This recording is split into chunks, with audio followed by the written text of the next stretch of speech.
Allir þættir samstæðvarinnar eru fáanlegir á öllum helstu hlaðvarpsveitum.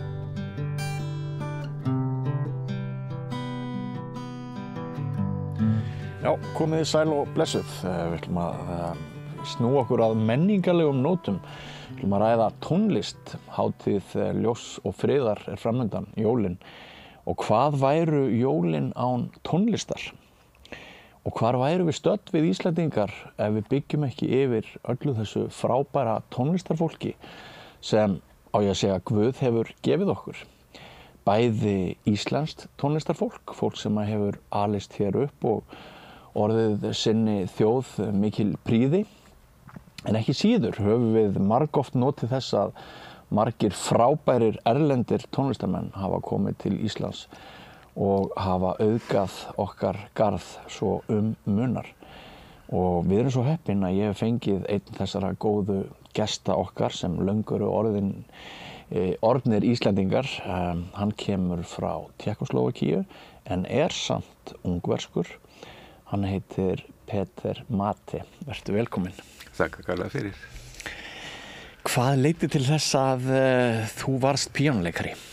Jó, það er mjög lang saga en pappi minn og margir í fjölskyldunni hafa mikið tónlist í sér og pappi er einlega tónmenntakennari í grunnskóla og svo síðan aðstoðarskólastjóri og einlega tónlist er inni í daglegu lífi hjá okkur. Hann er kórstjóri og hann er núna 87 ára og starfandi organist í kirkju hverju sunnudegi.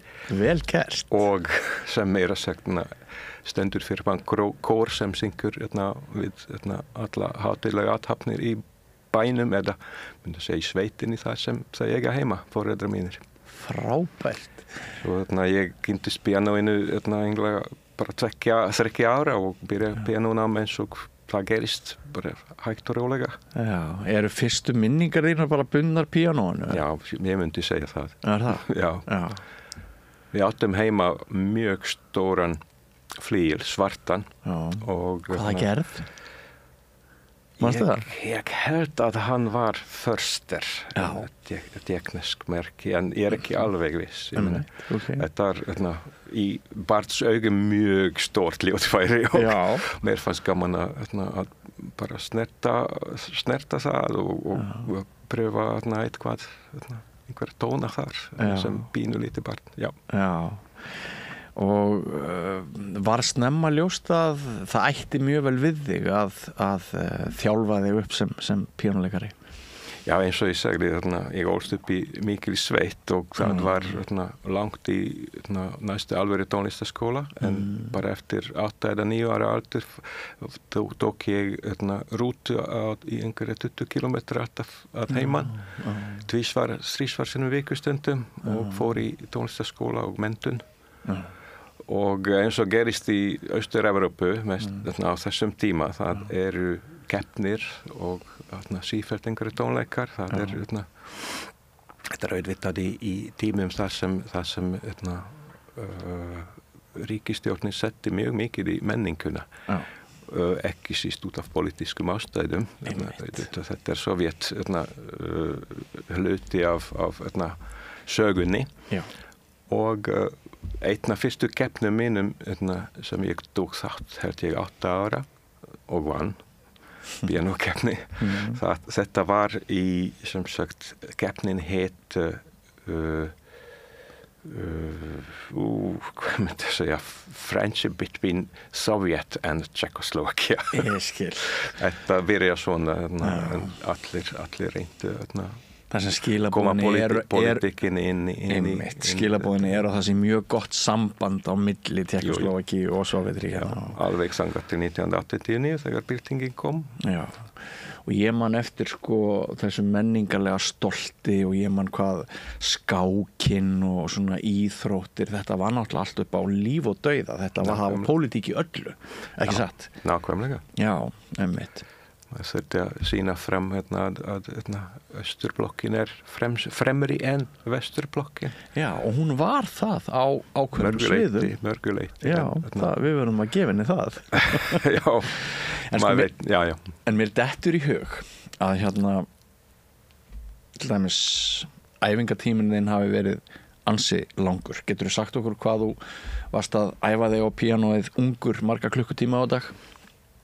Já, það veit ég einlega ekki alveg nákvæmlega en auðvitað skólasystemið í Tékkóslóvakíu mjög nákvæm og þegar ég kláraði grunnskóla 15 ára gamall þá tekur við menntaskóli sem 6 ára eftir 4 ára studentspróf og svo 2 ára í viðbót fyrir kennaramenntun og á þessum tíma var ég bara milli 3 til 5-6 tíma á dag að æfa.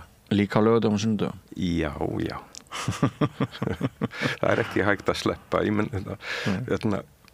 Piano eða bara almennt hljóðfæraleikur eru að mörgu leyti mekanisk þjálfun sem þýðir að þú mátt ekki að sleppa marga daga annars vöðvarnir fara í klessu.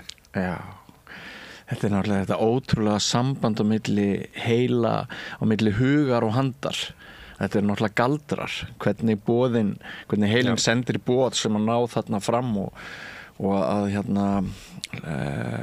til dæmis fylgjast með einleikara spila píanókonsert með sinfóníuhljómsveit, hve margar ákvarðanir þetta eru, hraði, styrkleikabreytingar, allt þetta skilurðu. Já, það eru til einhvers konar rannsóknir og vídeó hvernig þetta virkar.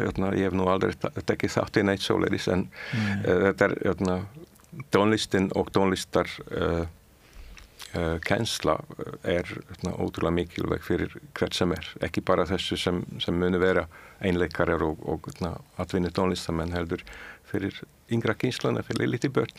Þeir læra svo mikið aga, skipulag og líka tilfinningu fyrir nýsköpun með því að læra tónlist. Magnað. Og ég las mér einhvers staðar til það að þú vannst ekki bara keppnir í heimalandinu, þú vannst einhverja keppni á Ítalíu og víðar og verður svona góður sonur þíns heimalands, menningarviti. Já, þetta nú orðin ansi langt síðan. Já. Ertu fæddur 62? Ég 62 modell og með því núna orðin 62 ára. Já. Og það á þessum tíma alveg algengt að allir sem eru komnir í menntaskóla á vegum tónlistar eða tónlistarháskóla að þeir taka þátt í keppnum og auðvitað þetta var ekki auðvelt að komast út úr landinu á þessum tíma en menntamálaráðuneytið styrkti þessu sem hafa sýnt áhuga og aðalega þetta var keppni að komast til útland og þannig mér var greitt ferð til Ítalíu tvisvar sinnum og skólinn átti líka í góðu sambandi við aðra skóla í Salzburg og Leningrad og Budapest og víða og við sem höfum sanna okkur sem efnilegir tónlistarmenn fyrir framtíðina okkur var stundum gefið grænt ljós, ekki alltaf en stundum var gefið grænt ljós til að komast áfram. Já. Þá samband á milli þess að þér gekk svona vel, þú vannst keppnir eins og Ítalíu, samband á milli þess góða árangurstins og til dæmis að þú býrð á Íslandi í dag? Nei, ég myndi ekki segja það. Þetta var einlega ótrúlega mikið tilviljun. Það var tilviljun? Já. En þú varst samt komið með þetta frelsi til þess að... Jú, ég meina, 1989 gerist það að opnast landamærin og í einu við gátum ferðast. Þangað til var þetta, það dugði ekkert að eiga vegabrif, það máttu ekkert að fara neitt. Nei. Sem meira sagt innan við Östurblocks til að fara til Ungverlands til að heimsækja fjölskyldun okkar, ég á marga fjölskyldumedlimi í Ungverlandi. Við sem bara fylla út pappíra og skrifa hvað við taka með og af hverju viljum að fara yfir landamærin. Þetta alveg óhugsanlegt fyrir núverandi kynslu þetta hefur verið þannig. Og þetta eins á í mörgum löndum Já. En hvað varst að gera 1989-90 þegar það hefur opnast leið til þess að fara annað í heiminum? Áttu eiginkonu þá? Ég var nýgiftur, komin við bæði kona mín og ég komin með starf í menntaskóla í Slóvakíu. Já. Eða Tékkóslóvakíu en austurhluta og lítið barn, eins árs. Og lítið barn. Og hvað gerist? Af hverju kemur Íslandin á kortið? Sko, ég átti á æskuvin sem bjó hér á Stöðvarfirði frá 87 til 90 og ákvað að flytja suður til Reykjavíkur. Og hann spurði hvort nokkur nýfrelsuðu hjónum úr langar ekkert að kíkja til Íslands. Og jú, bara pröfum eitt ár, sjáum til. Það er alltaf hægt að fara heim aftur eða synda yfir hafið ef okkur líst ekki vel á. Og hafður aldrei heimsótt Ísland áður en ákast því hjónun komið með barnið og ákvaða að vera í heilt ár? Ég kíkti í nokkra daga á páskum 90 og tók marga myndir til að sýna konunni minni. Já, fyrir svona fallegu myndirnar. Já, úr fermingaveislu á Stöðvarfirði og fjalla hringum firðina og auðvitað. Og já. Já, einmitt.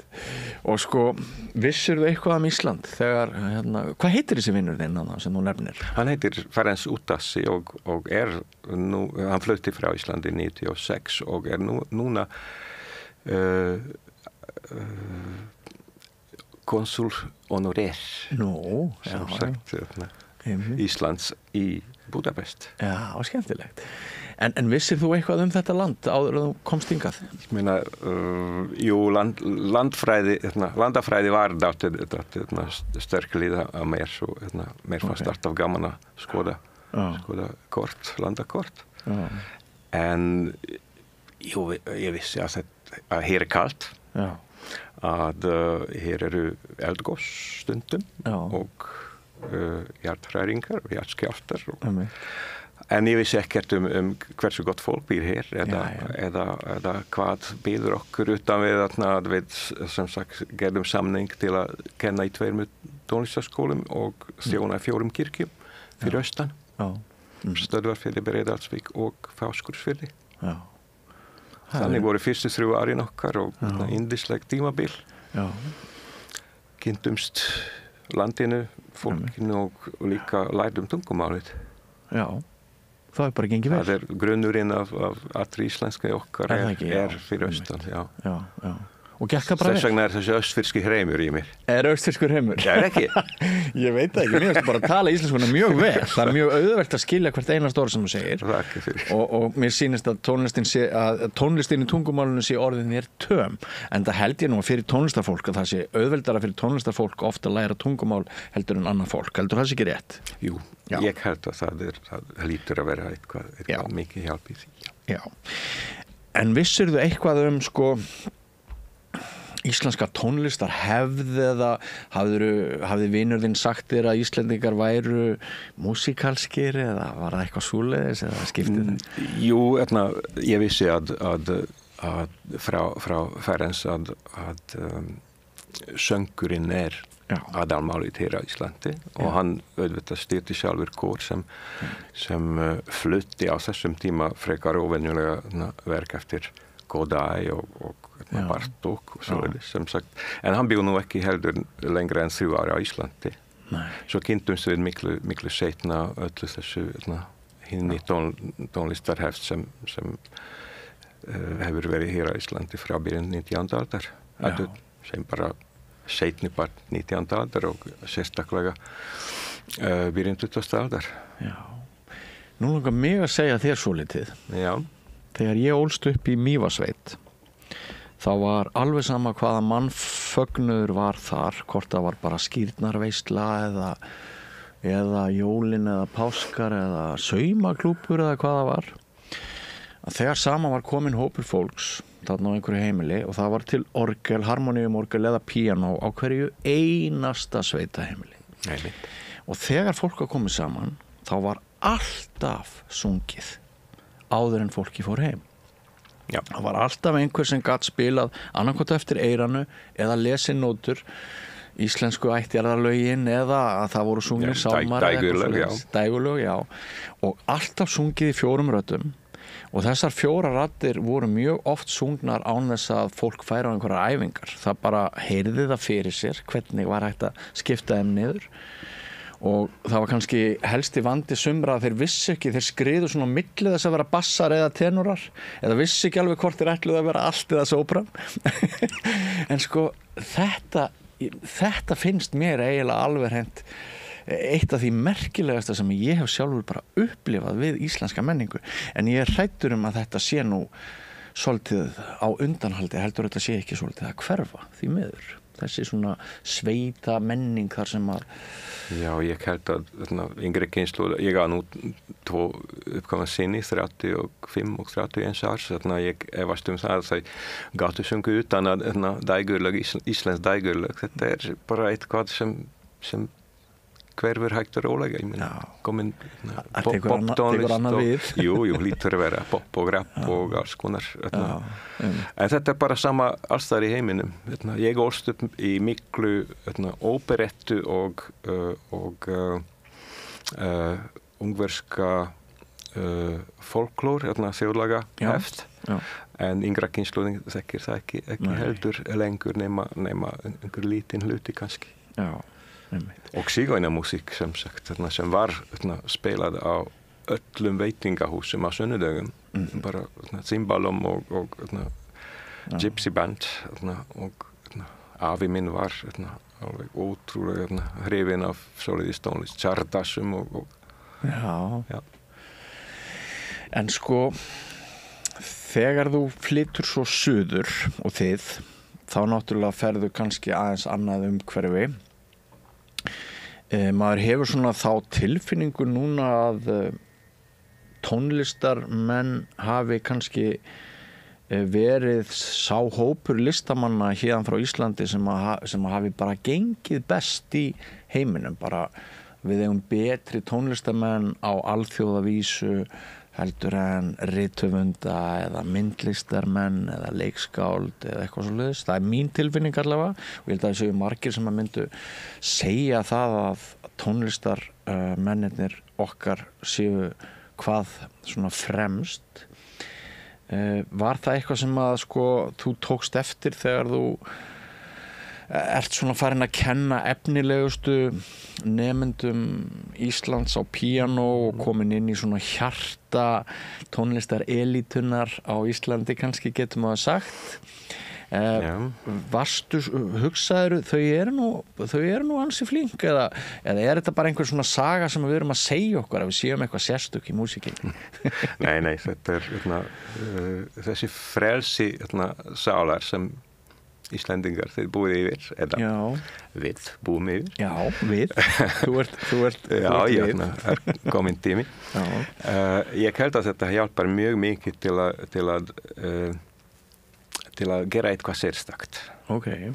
En ég myndi ekki segja að tónlistin fremri heldur eitthvað annað. Kannski hún sýnilegri. Sýnilegri kannski, já. Að því ég meina Arnaldur Indriðason búinn að gefa út í meira 100 mismunandi tungumálum og er þekktur og fleiri auðvitað leiklist getur út af tungumálinu það er kannski ekki mikið á Hollywood leikurum á Íslandi en tónlist eins og ég segi oft þetta alþjóðlegt tungumálið og þú þarft ekki að kunna hvorki rússnesku né ensku til að spila tónlist fyrir hvar sem í heiminum og þetta hjálpar auðvitað til að vera sýnilegri og nútíminn síðastlitt 25 ára með öllu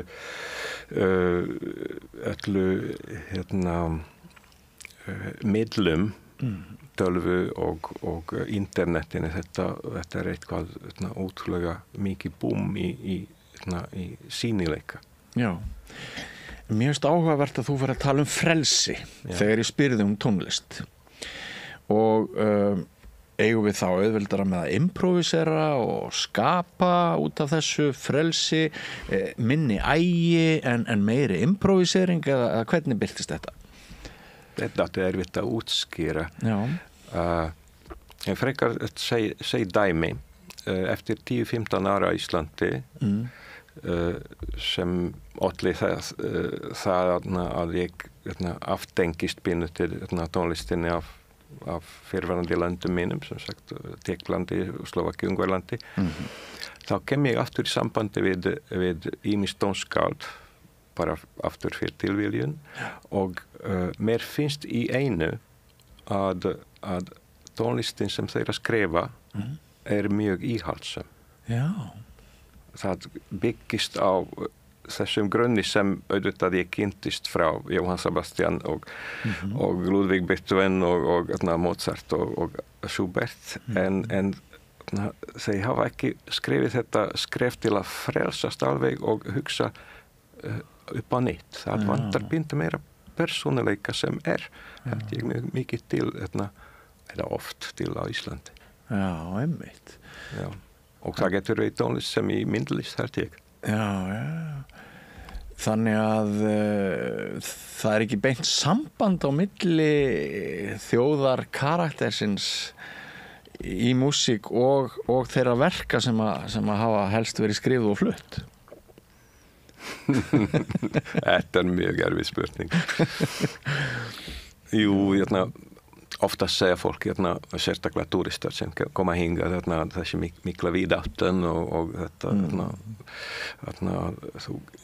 þú finnur fyrir frelsið, þetta mjög sérstakt á Ísland. Það hlýtur að vera eitthvað áhrif. Ég hef nú ekki mikið tengist nýsköpun þannig, sér ég frumflutti mikið af nýjum verkum og mér finnst það ótrúlega mikilvægt að kynnast þessu og það tengist kannski einmitt píanóhátíðin sem nýorðin búinn. En í kennslunni minni hún mest megnis tvíþætt. Eitt að byggja góðum gömlum grunni en síðan að leyfa nefnendunum eða yngri kynslóðinni að spila binda eftir sín ein nefi. Já, einmitt. Og þetta er það sem mikilvægt, annars verður maður bara alltaf einhver svona í skordum, í kassalegur, eitthvað eins. Það þarf bæði að vera ægi og þú ert bara að spila Bach og hann gefur ekki endalaust rými til túlkunar kannski, þótt hann gefur alveg ákveðið rými og svo ertu líka með meiri færi til að það þarf að vera bæði. Já, einmitt. Sko, þú ert eftirsóttur kennari, píanókennari, og þú hefur kennt mörgum frábærum tónlistarmönnum. Komst þú eitthvað nálægt Víkingi Heiðari? Já, Víkingur kom til mín 12 ára. Já. Og var í píanóbekknum mínum í tónlistarskólanum í Reykjavík alveg í 6 ár. Já, mitt. Leik mikið af flottum tónleikum og vann keppnir og svoleiðis. Og við erum góðir vinir. Já. Síðan gaman alltaf að fylgjast með hversu frábærlega gengur stráknum. Ég meina, fyrir mig þetta bara strákur. Þú átt svo litið í honum? Já, ég bara allir nemendur sem hafa lært hjá mér. Ég finn alltaf byrjandi að vera pappi þeirra. Já. Svo ég ætla ekkert að mótuga hann Óla. En jú, Víkingur er að mörguleyti svona barnið mitt líka. Já. Og ég hef tekið eftir þessu stundum nánast heilaga sambandi á milli tónlistarkennara og nemanda, og sérstaklega þegar nemendur taka hlutverk sitt mjög alvarlega og setja óbúslega mikinn tíma í þetta, að það verður til alveg einstakt samband. Já, maður má ekki gleyma að flytja tónlist og vinna með tónlistina eða með listin opnar sálina mjög mikið og við sem vinnum kannski daglega, kannski vikulega með nemendum sem opnast og gegnum tónlistina fyrir okkur við upplifum þeirra viðkvæmasta hluta sálar hvernig gengur ekki hvenær stundum brotna niður eftir ekki hefnaða tónleika og maður þarf bara alltaf að fylgjast með þetta mikið sálræn vinna líka ekki bara segja til hvernig á móta tónin og einhver laglínur. Þetta viðkvæm, brothætt og falleg vinna sem reynir á traust og trúnað. Nákvæmlega. Og með tilfinningarnar alveg ófylltir að það bara fólk verður óbúslega berskjaldað. Jú, það gerir það, já. Og sko, það sem ég hef kynnst tónlistafólki ég treysti mig til þess að segja að þetta gott fólk. Það er sagt að reiður maður getur ekki sungið.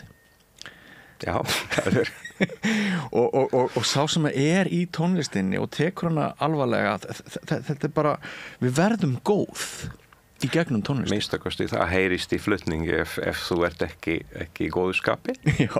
Mjög mikið. Og líka, maður getur ekki lært almennilega eða spila með trúfestu eða með að vera alvöru opna sig nema gefur sig allan í þetta og tilbúin að gefa sjálfan sig inn í vinnuna. Já. Sko, það kannski ósanngjarnt að ég ætla að spyrja þig margra spurninga Víking Heiðar því að ég veit að fyrir ykkur kennarana þá eru allir ykkar nemendur náttúrulega ykkur dýrmætir og allt það sko. En það væri samt gaman að heyra frá þér hvað var það sem að svona þú sást snemma gæti verið svolítið öðruvísi í honum heldur en flestum öðrum því að hann stendur jú okkur Íslendinga núna lang fremst í klassískum hljóðfæraleik, það ekki rétt hjá mér? Jú, það nú auðvitað fleiri frábæri tónlistamenn en Víkingi tókst að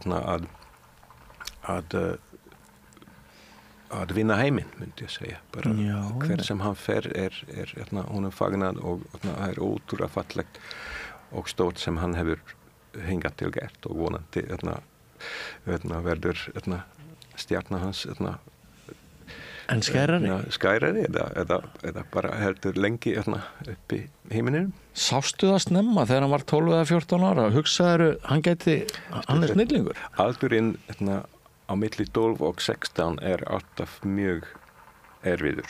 Já. Og það ekki hægt að vita hvort ungi teenagerinn unga bara segja barnir en þá 12, 13, 14 hvernig hann mett ekkur eða það mett ekkur kennsluna og lífið það getur bara alveg dæmi fyrir að þessi krakkar hætta 14, 15 og fara í eitthvað allt annað sem ekkert enn til að vera hæfilegustu nemendurnir mínir hafa verið góðir í starffræði og tölvunarfræði og það læknir núna og bara ákveðun að fara í aðra áttir svo það var aldrei vist að Víkingur verður pianisti fyrr en svona kannski 14-15 það var komin á þann mikið flug að þetta var alveg ljóst að hér mikið talent og mikið hann mjög hæfileikaríkur alveg svo bara síðan hann fæddist en það þarf mikla vinnu og þolinmæði og svo margt annað sem Hann hefur sjálfur sagt að hann hefur æft hana mjög mikið en sko varstu snemma fannst þér snemma að hann túlkaði fallega og skildi tónlist rosalega vel? Já, það alveg klart mál. Ég var frekar ungur kennari þá. Ég meina, ég byrja að kenna 1988 og hann kemur til minn 96 held ég. 95-96 sem sagt að með 10 ára reynskennari núna veit ég eftir 40 ára að ég myndi kenna honum væntalega öðruvísi. Já. En þetta gekk nú svolítið ágætlega hjá þér. Þetta voru frábæri tímar og við báðir leggjum okkur mikið fram til að gera eitthvað fallegt og skemmtilegt og það okkur tókst það oft. Já, og sennilega hefur nú Víkingur Heiðar heldur ekki tapað á því að mammans Svana og hún sjálf píanókennari. Auðvitað ekki. Nei. Og við hefum verið mjög góði kollegar við Svönu. Og þau eru að kenna saman eða ekki stundum? Já, við gerum það ennþá. Búin að gera í 30 ár, rúmlega. Já. Mér langar aðeins að spyrja þig út í, þú nefndir píanóhátíðina sem nýja á staðinn. Það var einmitt svolítið merkilegt framtak, fannst mér. Ég var sjálfur gestur á tónleikum og ég vissi ekki hvað íslensk tónskáld hefðu í rauninni, hvað við ættum bara mörg íslensk tónskáld sem hafa búið til píanótónlist. Maður alltaf að heyra sömu lögin eftir sömu gömlu kallana. Já, brenniði vitar. Já, brenniði vitar. Já, auðvitað 90% af þessari píanótónlist sem á Íslandi nútímatónlist, samtíma tónlist.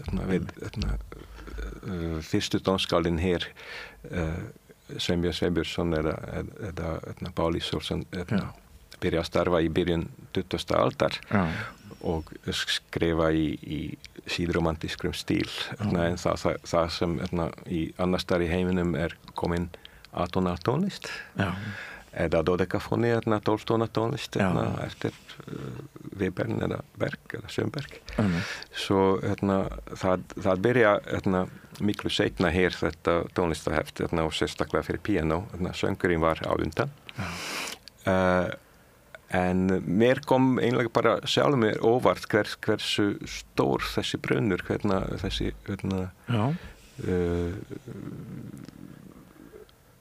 píanóliteratúr íslenski mikið. Já. Þó síðustu 15 ár hef ég kynst sífellt meira þessum nýjum verkum. Ég hef haldið fyrirlestra erlendis íslenska píanótónlist og frumflutt sem sagt píanókonsert með hljómsveit eftir Jón Ásgeirsson sem var saman fyrir mig. En fyrir 20-30 árum? Nei, sákonsert frá 2011. Já, ok. Og svo fleiri og fleiri píanóverk sem hef ég kynst á sérstaklega síðustu 15-20 árum. En það ótrúlega mörg verk og til og ég held að næstum því öll íslensk tónskáld hafa minnstakosti samið eitthvað lítið fyrir píanó. Já, einmitt. Og það ótrúlega gaman að kynna þessu djúpt og við ákvaðum að endurtaka hátíðina á 30 ára fresti og á 30 ára fresti, já. Það verður alveg nóg að spila aftur, held ég. Já, mér fannst ég heyra þarna bara tónlist sem var svolítið öðruvísi heldur en svo tónlist sem ég heyri yfirleitt og mér fannst þetta breykka svona mína skynjun og mínar hugmyndir.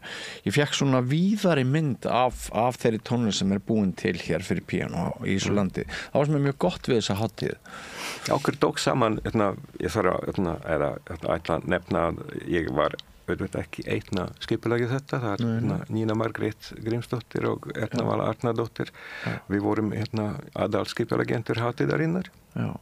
Eða vonandi eftir 3 ár tekst okkur aftur. Og við söfnum saman alveg einhverja 11 klukkutíma dagskrá sem var flutt yfir helgina, föstudag, laugardag, sunnudag, með fyrirlestrum og kynningum og flutt yfir 60 píanóverk held ég á hátíðinni og það meðtalið romantísk píanóverk eftir Sveinbjörn en líka það nýjasta sem var til dæmis einhver frumflutningur af verki sem var bara klárað daginn fyrir, held ég. Já, var það daginn fyrir? Nei, kannski. En það sem mér fannst líka svo fallegt og skemmtilegt, það var að sjá nemendur í rauninni á alls konar stigi flytja þessi verk. Við höfum kannski svolítið vanist því að þetta sé svona eigi að vera elitist og allt eigi að vera 1000%, sko. En þarna var bara alls konar krakkar á alls konar stigum og allt í lagi að gera mistök og byrja aftur og bara halda áfram. Er þetta kannski eitthvað sem að svona hvað var ég að segja, þetta ný hugsun í flutningi tónlistar? Nei, ég myndi ekki segja ný hugsun, en við kennarar hugsum alltaf þannig að nemendur þurfa að kynnast þessu nýju líka og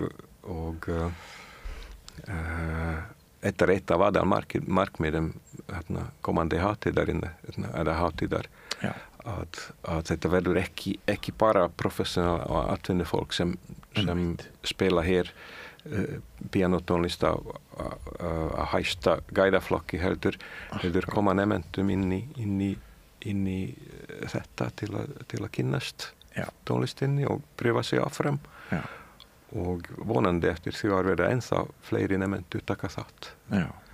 Og það náttúrulega frábært ef maður 10 eða 12 eða 14 ára sko, ef maður bara situr við hliðin á tónskáldinu sem að samdi lagið sem að manni finnst hvað fallegast og skemmtilegast að spila. Það er líka bara þessi nálgun hvernig þú blandar saman, hrærir saman heiminum. Einmitt.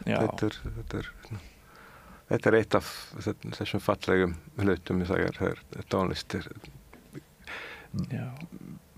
breiðast út á milli kynslóða og milli tónlistar unnenda, tónlist atvinnum fólk eða upprunandi tónlistamenn. Einmitt. Hvaða tónlist finnst þér sjálfum skemmtilegast að spila? Þetta nú mjög erfið spurning. Að spila kannski eitthvað sem mjög pianistist. Og þá væntanlega Chopin og Liszt uppáhaldið og svo ekki síst út af ungverskri ætt Bartók og Kodály. En einhvern veginn maður lærir að með því að bera virðingu fyrir tónskáli og líka að reyna að finna í öllu eitthvað fallegt eða eitthvað mikilvægt, merkilegt. Ég held að það mjög sjaldan á ferlum mínum sem mér fannst tónverkið leiðinlegt. Maður finnur alltaf eitthvað sem vilja koma fram fyrir hlustenda sína. Já. Ertu bæði moll- og dúrmaður eða ertu meiri mollmaður? Það fer eftir því hvernig maður vaknar. Það er dagamunur á því. Jú, það er dagamunur. Nei, þetta snýst ekkert tóntegundur enda seinni part 20. aldar þetta alveg horfin úr tónlistinni. Þetta miklu meira frjálst og tóntegundalaust og það miklu meira mikilvægara að finna sálina og fegurð í tónlistinni heldur reglur sem hvert tímabil eða hefur sett. Gefur það þér þá meira þegar þú ferð á tónleika og þér finnst píanuleikarinn eða hljómsveitin ná einhvern veginn innsta kjarna tónlistarinnar og þú kemst við tilfinningalega, gefur það þér meira heldur en að hrífast yfir okkar færasta fólki sem að spilar hraðar en nokkur annar getur spilað? Ég meina Jútsja Vang til dæmis, eitt mest skoðað efni á internetinu, það hún að spila lögin enn hraðar heldur en flestir aðrir hafa náð að spila þau og myndavélin nær ekki fingrunum, það allt í fókus, þetta svo hratt hjá henni. Hún nú ekki ein að spila, að geta að spila svona hratt. Nei. En hefur svona mikið verið í tísku núna, skilur þú? Nei, ég myndi mikið horft á hana? Kannski ekki bara núna. Þegar ég var ungur, 16, 17, 18, það var ekki til internet auðvitað, en það var til upptökur, hljóðupptökur og eitthvað í sjónvarpinu af og til.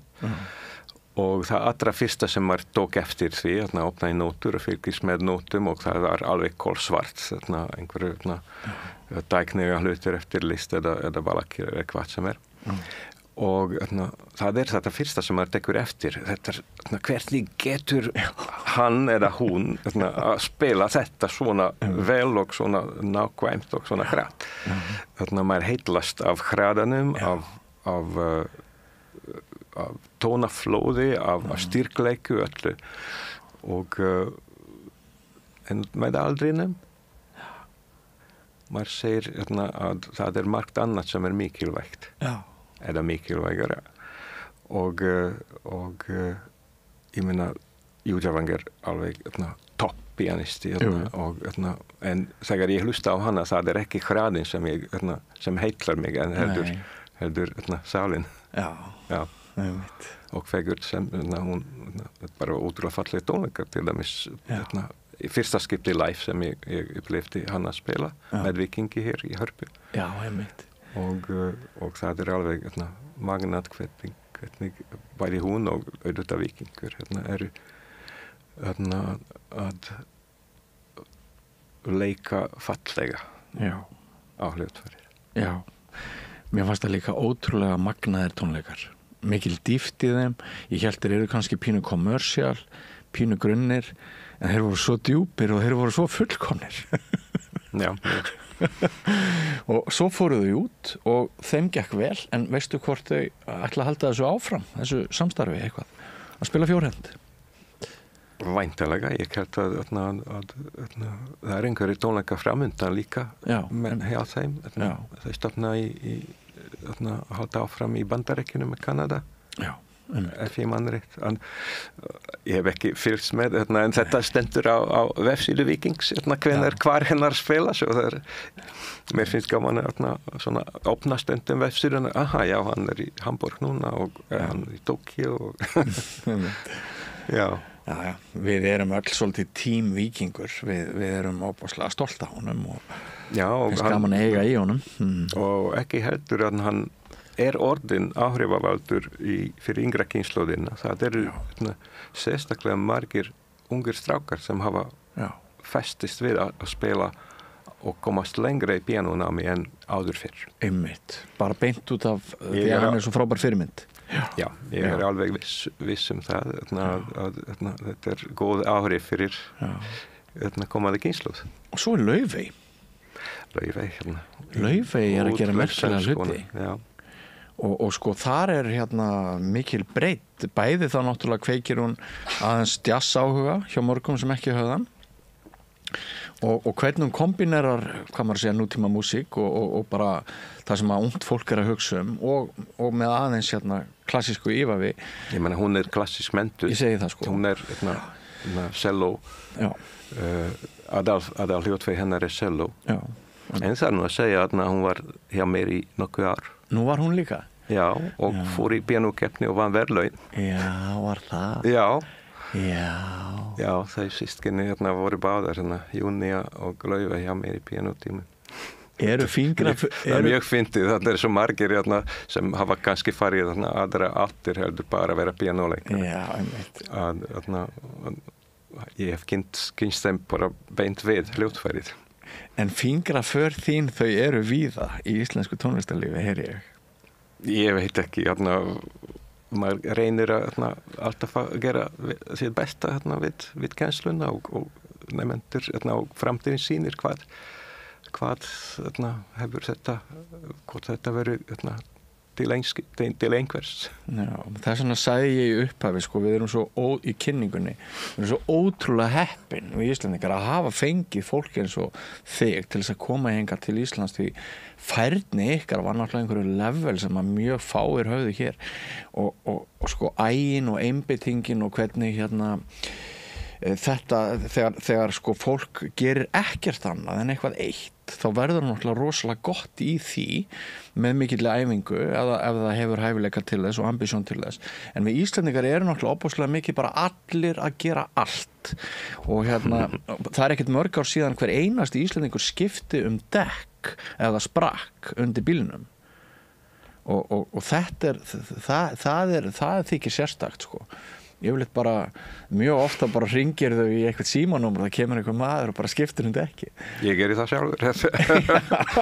Nema það varla varadekk lengur í bílunum. Það er að bumpa einhverju fróðu inn í. Já. Jú, þetta auðvitað, eins og sagði báður, kannski sagði ég ekki, en báðir foreldrar mín eru kennarar. Já. Og ég ólst upp í miklu kennara samskiptum við bara æska minn snýst kringum skólastarfið og svoleiðis. Og ég held að þetta hefur örugglega áhrif á hvernig kemur að kennslu. Þetta ekki bara starfið mitt, heldur líka einhvers konar lífsgleði sem mér hefur tekist að tvinna einhvers saman að þetta líka hobbyið mitt að kenna, svo maður alltaf tilbúin að gefa meira en þarf. Og stundum koma góðir ávextir af því. Já, heldur betur. Bæði lífsgleði og í rauninni lífsstíll.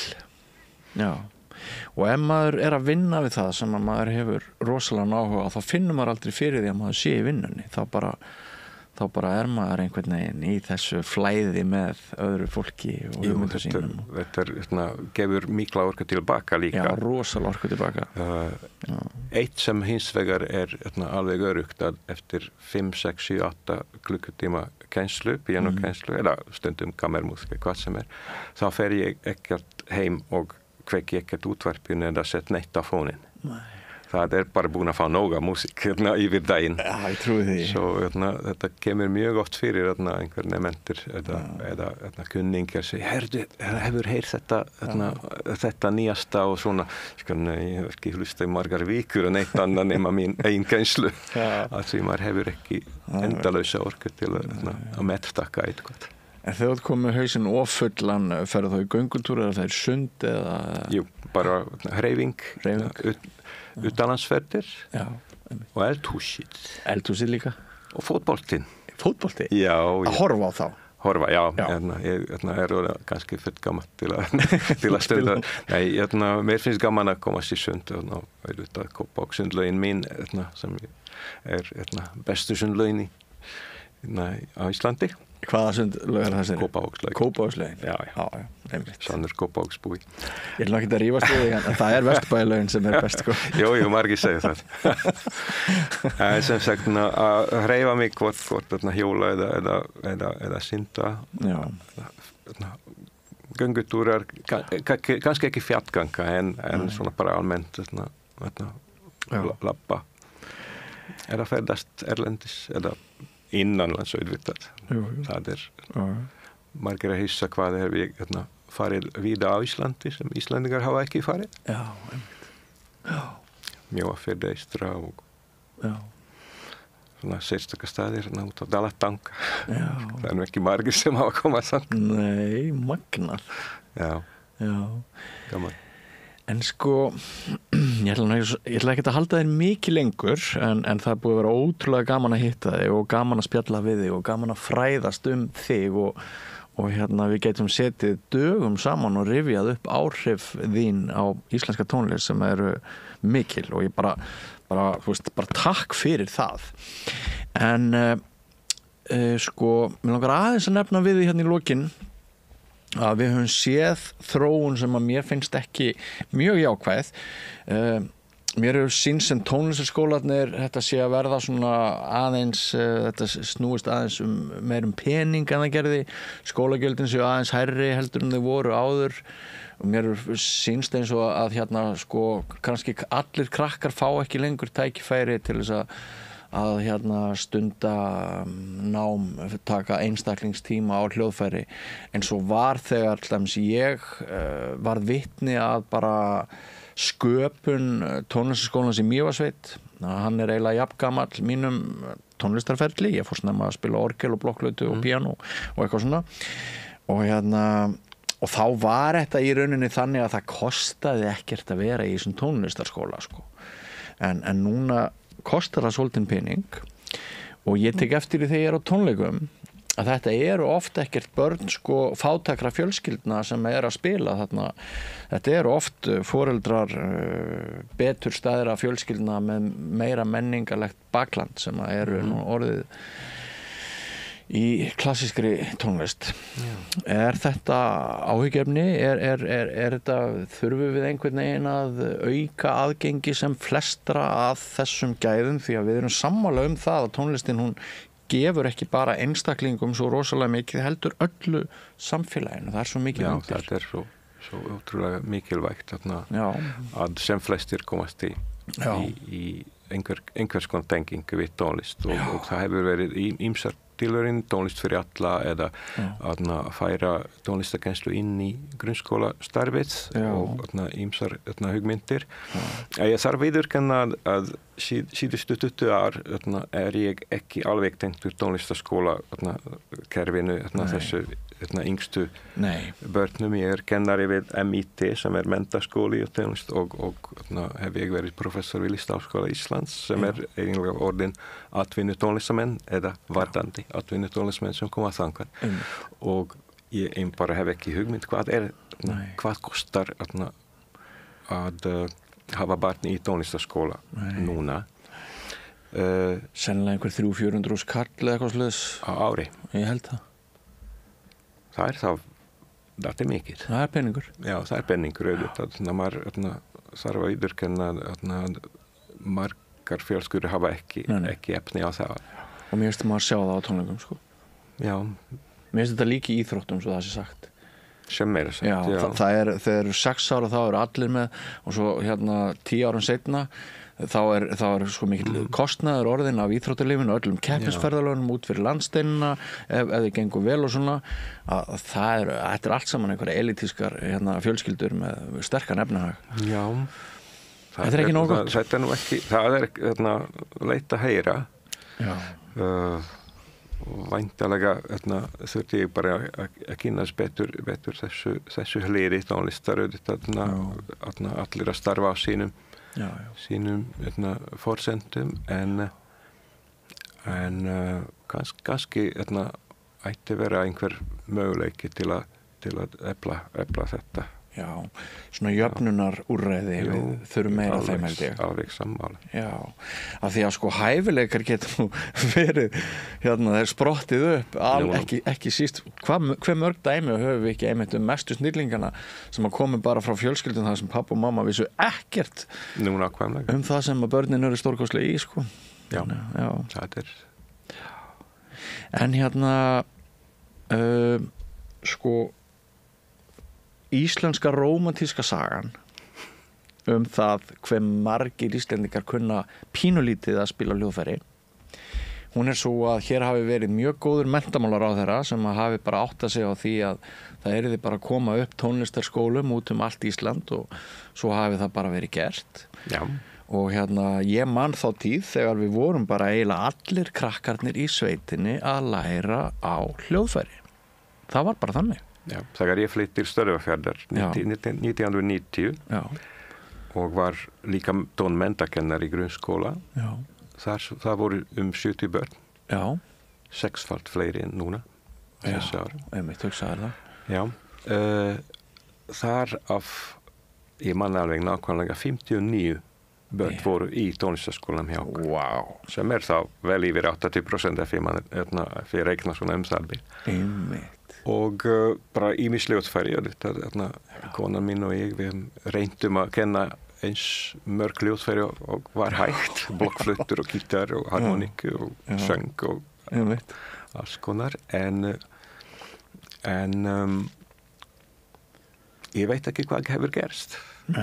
Auðvitað það eru miklu fleiri fólksflutningar frá bæjarfélögum til Reykjavíkursvæðis það verið ótrúlega mikið og því miður þess minni staðir og þorpin og sveitafélög á Íslandi hafa tapað mikið á því að leggja niður frystihúsin og verslunin og allt þetta og eins og ég segi það síðast sem ég heyrði á heima á Stöðvarfirði myndi ég segja eru ekki nema 12 börn í grunnskólanum. Já, ég mitt hugsaði það. En sko það svolítið eins og pólitíkin hafi mist af mikilvægi listarinnar og mikilvægi skapandi greina og þegar kreppa og þegar eru niðurskurður þá alltaf skapandi greina sem fyrst ítt út úr námskráni og maður alltaf svona undrast þetta jafn mikið vegna þess að það eru listirnar, það tónlistin sem að brúar allar brýr á milli okkar við erum öll eitt þegar við hlustum saman ólíkt fólk á fallega músík.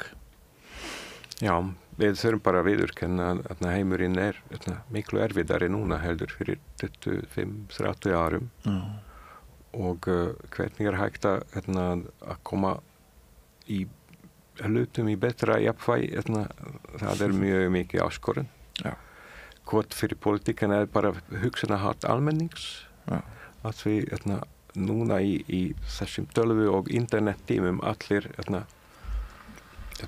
geta sagt skoðan sínar og sumir telja það sem við sem tónlistina bara alls ekki mikilvægari heldur öryrkjamálin eða Landspítalan eða alþjóðleg samskipti Íslands á móti flóttafólki og svona en En sá sem liggur veikur á Landspítalanum hvað betra fyrir hann að vera með fallega músík í eyrunum öryrkinn sem að voru að tala það skildi nú aldrei vera að það væri hans besta afþreying og besta stund að vera innan fallega tónlist og hérna Jón Leifs hann sagði nú tónlistin að tónlistin sjálfur Guð almáttugur Já þetta nú fallega orð Já, það eru fallega orð Við vonandi tekst okkur til framtíðar að finna það besta sem í okkur býr til að halda áfram. Já.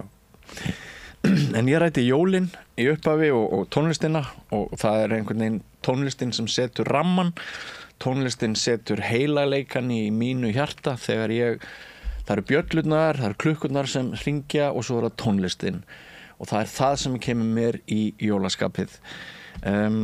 Verður þú hér á Íslandi jólin? Já. Við verum hér með fjölskyldunni, með barnabörnum. Já. En eftir jólin ætlum að heimsækja ættingja okkar út í Tékkóslóvakíu og Ungverjalandi. Sem sagt, við erum og ekki síst að ég hef starfað sem organisti í nokkuð áratug og kona mín búin að vera organisti í 30 og eitthvað ár.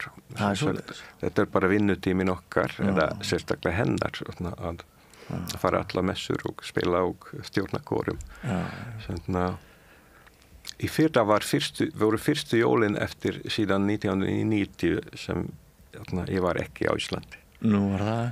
Og við stálumst út til útlanda til foreldra minna og konuna minnar að í heimsókn. En jólin eru mjög falleg og hátileg hér á Íslandi. Miklu meira heldur annars þar sem ég hef kynst. Já, var það? Já.